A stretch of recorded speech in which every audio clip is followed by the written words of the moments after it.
السلام علیکم۔ بسم اللہ الرحمن الرحیم۔ اللہ کے ولیوں کی کراماتیں۔ اللہ پاک نے اپنے بندوں کی ہدایت کے لیے دنیا میں ہزاروں نبی و رسول بھیجے۔ الگ الگ قوموں کی طرف الگ الگ زمانوں میں الگ الگ نبی تشریف لائے۔ ان نبیوں کو اللہ پاک نے ایک خاص کمال عطا فرمایا جسے معجزہ کہا جاتا ہے۔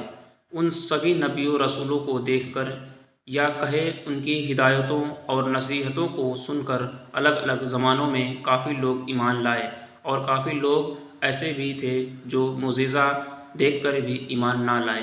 ایسے لوگوں نے نبیوں کی کراماتوں، ان کے کمال کو جادو کہہ کر ٹھکرا دیا۔ ایسے لوگوں نے ایک خدا کو ماننے سے انکار کر دیا اور نبیوں رسولوں کی بتائی نصیحتوں کو نہیں مانا۔ ایسے لوگ آگے جا کر اللہ پاک کی طرف سے طرح طرح کی سزاؤں اور عذاب سے مبتلا کیے گئے۔ اسی طرح نبیوں و رسولوں کا سلسلہ بند ہو جانے کے بعد اللہ پاک نے اپنے جن بندوں کو اصلاح و تبلیغ کی ذمہ داریاں دی انہیں ولی کہا جاتا ہے۔ اللہ نے اپنے ان ولیوں کو بھی کچھ خاص طاقتیں عطا فرمائی جنہیں کرامات کہا جاتا ہے۔ ضرورت پڑنے پر اللہ نے ان نیک بندوں نے اللہ کی بخشی ہوئی اس طاقت کا استعمال فرمایا۔ اپنے دور و نزدیک کے سینکڑوں ولیوں کی کراماتیں دیکھی سنی ہوگی۔ سلطان ہند حضرت خواجہ غریب نواز رحمۃ اللہ علیہ کی بہت سی کراماتیں آپ نے سنی ہوگی۔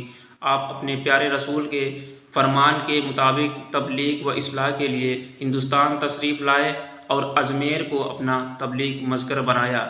اجمیر پہنچتے ہی آپ آرام کرنے کے لیے جس پیڑ کے نیچے بیٹھے، وہاں اس وقت کے راجا کے جانور، راجا کے پلے ہوئے اونٹ بیٹھا کرتے تھے۔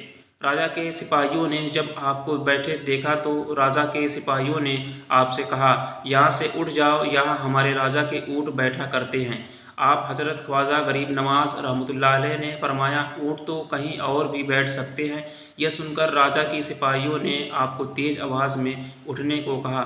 آپ اسی وقت وہاں سے اٹھ گئے اور چل دیے۔ اگلے دن ایک عجیب سے واقعہ ہوا۔ جب راجا کے سپاہیوں نے بیٹھے اونٹ کو اپنی جگہ سے اٹھانا چاہا تو اونٹ تمام کوششوں کے باوجود نہیں اٹھے۔ یہ دیکھ کر سپاہی دنگ رہ گئے اور ساری بات اپنے راجا کو بتائی۔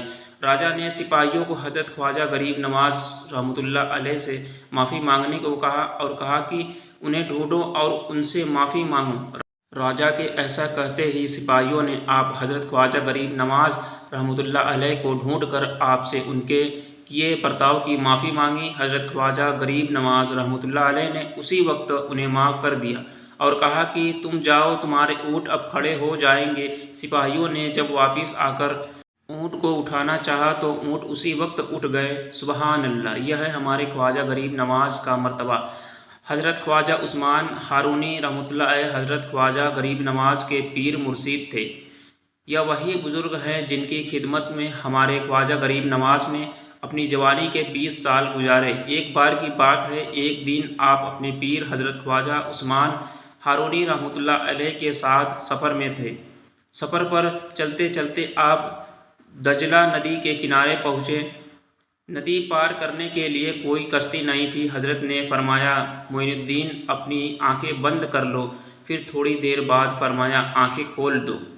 جب خواجہ غریب نواز نے اپنی آنکھیں کھولی تو آپ دیکھتے ہی کہ دونوں دجلہ ندی کے پار پہنچ چکے ہیں۔ آپ نے حضرت خواجہ عثمان ہارونی رحمۃ اللہ علیہ سے پوچھا، ہم دونوں ندی کے پار کیسے آ گئے؟ حضرت نے فرمایا، میں نے صرف 5 مرتبہ سورہ فاتحہ پڑھی تھی، اس کی برکت سے اللہ پاک نے ہم دونوں کو خیریت کے ساتھ دریا کے پار پہنچا دیا۔ یہ مقام اور مرتبہ انہی کو نصیب ہوتا ہے جو اپنی زندگی اللہ کی مرضی کے مطابق ڈھال لیتے ہیں اور پھر اسی کے ہو جاتے ہیں۔ اس لیے اللہ پاک ان کی زبانوں میں ایسی تاثیر عطا فرما دیتا ہے کہ وہ جو کہتے ہیں وہ ہو جاتا ہے۔ یہ طاقت ہر کسی کو نہیں ملتی، یہ صرف اللہ کے خاص بندوں کو دی جاتی ہے۔ جس نے اپنے آپ کو اللہ کے حوالے کر دیا، سمجھو اس نے اپنی زندگی میں سب کچھ پا لیا۔ بہرحال ایسے کئی ولی اور پیر پیغمبر کی کہانیاں حدیثوں میں موجود ہیں جن کے کارناموں حیران کرنے والے ہیں۔ ہم کوشش کریں گے آگے بھی ایسے ولیوں کی کراماتوں کی جانکاری آپ کو بھی دیتے رہیں۔ اور ہم سے جو لکھنے میں غلطی ہوئی ہمیں کمنٹ کر کے ضرور بتائیے گا۔ ویڈیو کو لائک شیئر ضرور کر لیجیے گا، چینل کو سبسکرائب کر لیجیے گا۔ اللہ حافظ۔